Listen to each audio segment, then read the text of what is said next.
Aide missionnaire internationale, entreprise missionnaire. Aujourd'hui encore, verset biblique clé. Nous venons de la ville d'Oshawa, la région de Durham, la province de l'Ontario, et la nation du Canada, le Canada, et aussi le continent de l'Amérique du Nord. Alors aujourd'hui, nous commençons avec le verset que nous regardons aujourd'hui. Nous allons voir, c'est Luc 8:11. Luc 8:11, faire certain que tout marche ici. Nous sommes en direct et nous faisons un enseignement pour notre YouTube et aussi les podcasts en anglais. Mais en tout cas. Alors, en français aussi, m'excuse. Alors, Luc 8:11. Or, la parabole est la suivante. La semence, c'est la parole de Dieu. Wow! Dieu nous a donné sa parole comme une semence. Si tous les agriculteurs faisaient avec leur semence ce que l'Église a fait avec la parole de Dieu comme semence, nous mourrions tous de faim. Oui! Imaginez-vous. Pas de semis, pas de récolte. Nous devons développer des mentalités d'agriculteurs, sachant très bien que s'ils ne sèment pas de bonnes semences dans un bon sol et ne prennent pas soin de ces semences pour s'assurer qu'elles germent correctement, ils n'auront pas de récolte ou une récolte abondante. Non seulement pour eux-mêmes et leur famille, mais pour vendre à d'autres comme revenus. C'est pourquoi nous voyons très peu de fruits dans la vie de la plupart des chrétiens. Il y a beaucoup de chrétiens qui ne m'aiment pas parce que j'enseigne, mais je suis réformateur. J'enseigne sur la réforme. Et la parole, comme semence, doit être semée dans le bon contexte, correctement divisée, afin d'avoir une récolte abondante. Mauvaise doctrine égale mauvaise semence égale mauvaise image égale mauvaise récolte. C'est un procès. La semence doit être sans corruption afin d'avoir une récolte incorruptible ou sans corruption. Ou une récolte exempte de tout degré de corruption. Je ne veux aucune corruption dans ma vie. J'en ai un peu, mais je m'en débarrasse. Je sais comment m'en débarrasser. Chaque graine a une image intérieure invisible. Et il en est de la même de la parole de Dieu en tant que graine concernant ces images qui sont essentielles pour bâtir et édifier notre foi afin de recevoir la récolte ultime et visible de cette graine.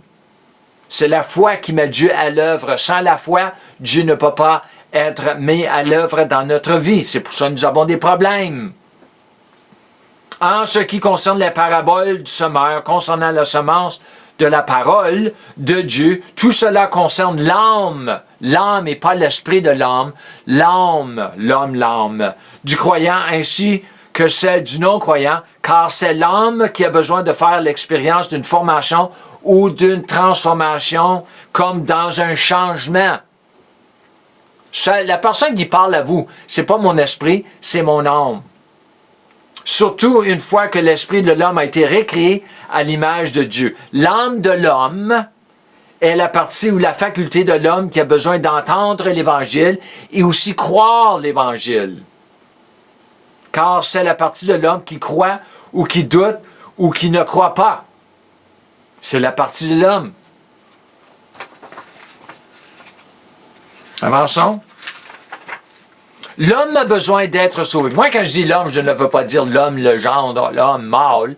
Je veux dire l'homme, l'humanité, hommes et femmes, quel que soit l'âge.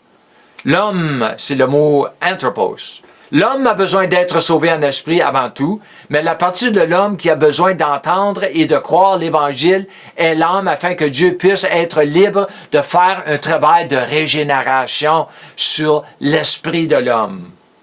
Comme je l'ai dit à plusieurs reprises, combien de fois, et je vais le répéter. La loi de répétition.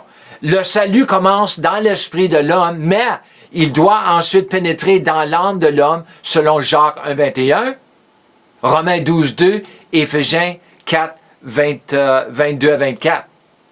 Prenez le temps de les lire, parce que tous ces versets-là ont à faire avec l'âme. de l'homme et de la femme. Votre foi, votre croyance dans votre âme est ce qui donne à Dieu la liberté, le pouvoir et la capacité de faire une œuvre dans votre esprit.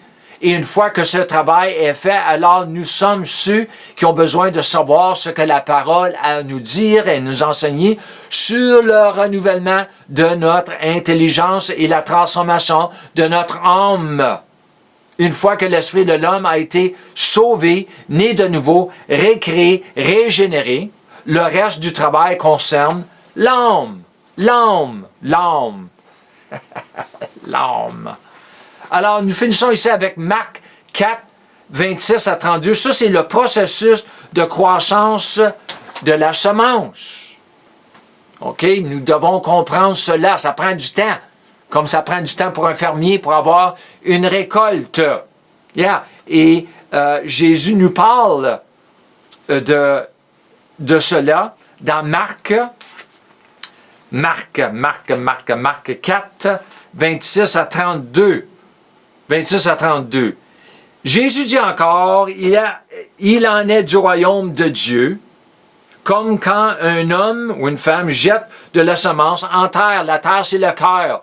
La terre, certainement, dans le naturel, mais aussi le spirituel, c'est le cœur de l'homme, ton jardin, le jardin. Qu'il dorme ou qu'il veille, nuit et jour, la semence germe et croît, grandit, sans qu'il sache comment. La terre produit d'elle-même d'abord l'herbe, puis l'épi, puis le grain, tout formé dans l'épi. Dans le cœur de l'homme, le jardin. Tu as un jardin, vous avez un jardin, nous avons un jardin. Et dès que le fruit est mûr, on y met la faucille, car la moisson est là. Jésus dit encore, à quoi comparerons-nous le royaume de Dieu? Ou par quelle parabole le représenterons-nous? Il est semblable à un grain de semence sénève qui, lorsque la sème est en terre, est la plus petite de toutes les semences qui sont sur la terre. Ça, c'est important ici. Mais, lorsqu'il a été semé, il monte, devient plus grand que tous les légumes et pousse de grandes branches en sorte que les oiseaux du ciel peuvent habiter sous son ombre. Alors, nous devons comprendre quand nous semons la parole comme une semence, c'est la plus petite parce que nous avons autres semences dans notre jardin, des semences qui ne sont pas de Dieu, les choses charnelles, les choses du monde ou même des fausses doctrines. Oui, il faut comprendre, c'est la plus petite. Alors, il faut de la patience et j'ai enseigné de cela il y a 1 mois, 2 mois passés dans Luc 8-15. La patience, l'endurance. Quand vous commencez à semer la parole de Dieu comme une semence pour une récolte de sa semence de la parole de Dieu. Alors, je vous remercie pour votre temps. Je vous encourage, comme toujours, de marcher dans la plénitude de votre filiation, en marchant dans la plénitude de la foi de Dieu et de la grâce de Dieu, car c'est la grâce de Dieu, c'est la foi de Dieu qui donne accès à la grâce de Dieu. Shalom et Amen.